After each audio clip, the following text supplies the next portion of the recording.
نصلی علی رسول الکریم اما بعد فاعوذ باللہ من الشیطان الرجیم بسم اللہ الرحمن الرحیم۔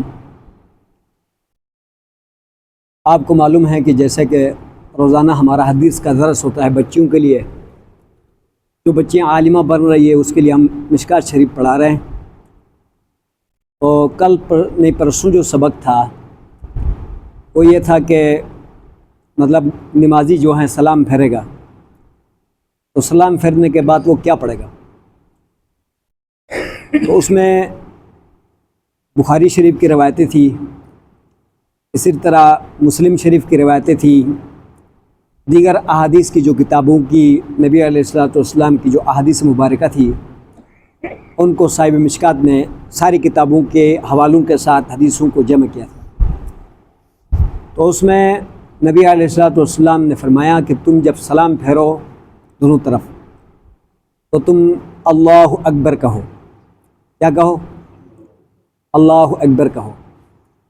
پھر دوسری روایت میں آیا ہے کہ تم جب سلام پھیرو تو اللہ اکبر کہو اور اللہ اکبر کے بعد 3 مرتبہ استغفر اللہ استغفر اللہ استغفر اللہ کہو، 3 مرتبہ۔ پھر دوسری روایت میں آیا کہ آپ نے یہ اللہ اکبر بھی کہا، استغفر اللہ بھی کہا، تو جو اگلی دعا ہے وہ یہ ہے کہ اللہم لا مانع لما آتیت، اللہم لا مانع لما آتیت ولا معطی لما منعت ولا ينفع ذا الجد منک الجد۔ اس کا ترجمہ یہ ہے کہ اللہ جسے آپ روک دے کسی کو نہ دے تو اسے کوئی دے نہیں سکتا، اور جس کو تو دے اسے کوئی روک نہیں سکتا، اور آپ کی طرف سے اگر کسی کو فائدہ پہنچنا ہو، سمجھ میں آیا جی، تو دنیا کا کوئی عہدہ، کوئی بادشاہی، کوئی ظالم اس فائدے کو نہیں روک سکتا۔ لیکن اگر آپ کی طرف سے کسی کو کوئی فائدہ نہیں پہنچ سکے تو بڑی سی بڑی کوئی ہستی کیوں نہ ہو، کوئی کسی کو کوئی فائدہ نہیں پہنچ سکتا۔ اس دعا کا مطلب یہ ہے لا ينفع ذا الجد منک الجد، مطلب یعنی مالدار بھی، عزت دار بھی، قریب والا بھی، کوئی بھی مطلب اس کو کوئی فائدہ نہیں دے سکتا۔ اور چوتھی روایت آئے کہ اب یہ 3 چیزیں ہو گئی، چوتھی چیز جو پڑھنی ہے اللہم اعنا علی ذکرک و شکرک و حسن عبادتک۔ اس کا معنی یہ ہے کہ یا اللہ یہ جو اب بھی ہم نے تیری عبادت کی ہے اور تیرا جو شکر ادا کیا ہے اس پر تو ہماری مدد و نصرت فرما دے۔ اللہم اعنا، اے اللہ ہماری مدد کیجئے، ہمارا تعاون کیجئے، علی ذکرک و شکرک و حسن عبادتک۔ یہ جو ابھی آپ نے نماز میں ہم نے تیرا ذکر کیا ہے، تیری عبادت کی ہے اور تیرا جو بہترین شکر ادا کیا ہے، اس کا ہمارے اس وجہ سے تو ہماری مدد فرما دے۔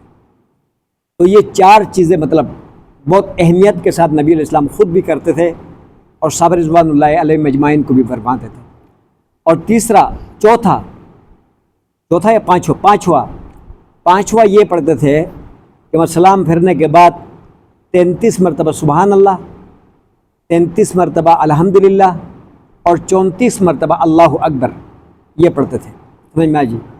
اور اس کا ثواب کے بارے میں بھی بتایا کہ ملء السماوات والارض وملء ما بینہما، اس کے پڑھنے سے آسمان و زمین بھر کر آپ کو نیکیاں اور اس کے اندر جو کچھ ہیں اس کے مطابق آپ کو نیکیاں ملے گی۔ تو اس کے درمیان میں ریت کے ذرے کتنے، درختوں کے پتے کتنے، دیگر مخلوقات کتنی ہے، یعنی اس کے بقدر مطلب آپ کو اس کے نیکیاں ملیں گی۔ سبحان اللہ، الحمدللہ، اللہ اکبر کے یہ جو وظیفہ ہے یہ کرنے کا، سمجھ میں آجیے۔ اب یہ جو کرنا ہے اس کا بھی طریقہ ہے۔ اس کا طریقہ یہ ہے کہ کچھ ایسے بیٹھے رہتے ہیں جب سلام پھیر لیتے ہیں، امام صاحب نے ہی سارا کوٹا پورا کرنا ہے، تو ایسا بھی نہیں ہے۔ امام صاحب اپنا پڑھے گا اور مقتدی اپنے پڑھیں گے، سمجھ میں آئیے۔ اور دوسرا یہ ہے کہ اس کو شور شرابے کے ساتھ پڑھنے کی بھی کوئی ضرورت نہیں ہے، کیونکہ اس میں مذاق بن جائے گا، پچھلوں کی نماز خراب ہو جائے گا۔ جیسا بھی کچھ لوگوں کا مطلب یہ ایک طریقہ ہے، جیسے سلام پھیرتے ہیں سارے ایک ہی وقت میں لا الہ الا اللہ، ٹھیک ہے کلمہ ہے، لیکن ہر ایک عبادت کا، ہر ایک چیز کا اپنا محل اور اپنی جگہ ہے۔ اب مثال کے طور پر ہم کلمہ شہادت پڑھتے ہیں درمیانے والا قاعدے میں، مثال سمجھانے کے لیے کہہ رہا ہوں، درمیانے والے جو قاعدہ ہے جو 4 رکعت میں درمیان میں بیٹھا جاتا ہے، اس میں ہمارے لیے حکم ہے کہ بھائی آپ کلمہ شہادت پڑھ کے کیا ہو جاؤ، کھڑے ہو جاؤ، لیکن آپ اس میں صرف اتنا سا کہہ دیں اللہم صلی علی محمد، اتنا سا کہہ دیں۔ آپ نے گالی تو نہیں دیا، نبی علیہ السلام پر درود پڑھا ہے، لیکن شریعت آپ کو کہے گا کہ آپ سجدہ کر لیں، آپ نے غلطی کیا ہے۔ آپ نے کیا کیا ہے؟ آپ نے کوئی گالی نہیں دی، کوئی دوسری کسی سے بات نہیں کی ہے، صرف نبی علیہ السلام پر درود پڑھا ہے، لیکن وہ درود وہیں پڑھی ہے جہاں پر پڑھنے کا مقام نہیں تھا۔ اور شریعت پھر کیا کہے گا آخری قاعدے میں، جب آپ نے اشہدو پڑھ کے سلام پھیر لیا، شریعت کہے گا کہ آپ کی نماز تو ادا ہو گئی لیکن کامل نہیں ہوئی۔ کیوں بھائی؟ آگے آپ نے درود نہیں پڑھا، آگے آپ نے درود نہیں پڑھا، تو آپ کی نماز کا ادھر پڑھنے پر شریعت کہہ رہے غلطی کیا ہے، سجدہ کرو۔ آگے جو ہے کیا نام ہے، نہ پڑھنے پر شریعت کہہ رہی کہ تو نے نہیں پڑھا ہے، کیا ہے تمہاری نماز پوری؟ کیوں؟ کیونکہ ہر ایک عمل کا اپنا اپنا جگہ ہے۔ اب لا الہ الا اللہ محمد رسول اللہ ہے، حدیث میں آتا ہے جو آدمی صبح کو 100 مرتبہ پڑھے گا اس کلمے کو، لا الہ الا اللہ کو، اور شام کو 100 مرتبہ پڑھے گا، قیامت کے دن اس کے جو چہرے کی روشنی ہے اس 14ویں چاند کی طرح ہو جائے گا، کیونکہ یہ کلمہ پڑھ رہا۔ سمجھ میں آئی؟ تو جو پڑھنے کی محل ہے ادھر وہ عمل کرے گا تو وہ آپ کے لیے اجر اور ثواب اور باعث نور اور باعث برکت، باعث رحمت بنے گا۔ لیکن جہاں پر اس کا محل نہیں ہے وہاں اس کا رٹا لگائے گا کہ یہ میرا مسلک ہے اور یہ میرا مذہب ہے تو اس لیے میں پڑھ رہا ہوں۔ یار تیرا مذہب کوئی آسمان سے نہیں اترا، زمین سے نہیں آئی، تیرا مذہب وہی ہو سکتا ہے جو آقا علیہ الصلوۃ والسلام نے کیا ہے، بتایا ہے اور کیا ہے، صحابہ نے بتایا ہے، وہ کیا ہے، وہ تمہارا مسلک ہے۔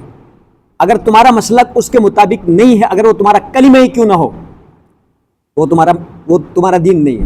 اب کہتے ہیں یہ کلمہ ہی نہیں پڑھتے تو ہم مسلمان کیسے ہیں؟ ہم یہ مسجد میں نماز پڑھنے کے لیے کیوں آئے ہوئے؟ ہم نے آقا کو کیوں مانا ہوا ہے؟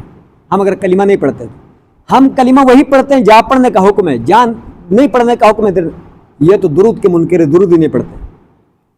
ہم تو کہتے درود کے بغیر نماز، لیکن درود پڑھنے کی جگہ میں پڑھتے ہیں۔ اب اگلی ایک بات اور سمجھاتا ہوں آپ کو، یہ کہتے ہیں اذان میں درود نہیں پڑھتے، ہم یہ کہتے ہیں اذان میں درود نہیں پڑھتے ہیں، یہ گستاخ رسول ہے۔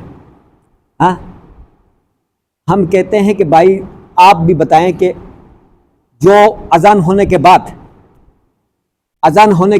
آقا علیہ الصلوۃ والسلام نے یہ فرمایا ہے جو آدمی اذان کے بعد میرے اوپر درود پڑے گا، یہ درود ہے، اللہم رب ھذی الدعوۃ التامہ والصلاۃ القائمہ آت محمد الوسیلۃ والفضیلہ وابعثہ مقاما محمودا الذی وعدتہ انک لا تخلف الميعاد۔ جو شخص یہ والا درود اذان کے بعد پڑھے گا اس کے لیے میری شفاعت کیا ہے؟ واجب ہے۔ اس کے لیے کہا میری شفاعت واجب ہے، میں اس کے لیے شفاعت کروں گا قیامت کے دن، ہر صورت میں کروں گا، اس کو جہنم سے بچاؤں گا۔ سمجھ میں آیا جی؟ تو وہاں تو کوئی نہیں پڑھتا، جہاں پڑھنا ہے وہاں پر کوئی نہیں پڑھتا، ادھر موڈ پھٹ جاتا ہے، زبان بند ہو جاتی ہے۔ جہاں شروع میں نہیں پڑھنا ہے، کیونکہ اللہ کا نام، ہم نماز پڑھتے ہیں اللہ اکبر، نبی کا نام لیتے اللہ کا نام لیتے ہیں، اللہ اکبر سب سے پہلے اللہ کا نام لیتے ہیں، آخر میں اللہم صلی علی محمد کس کا نام لیتے ہیں؟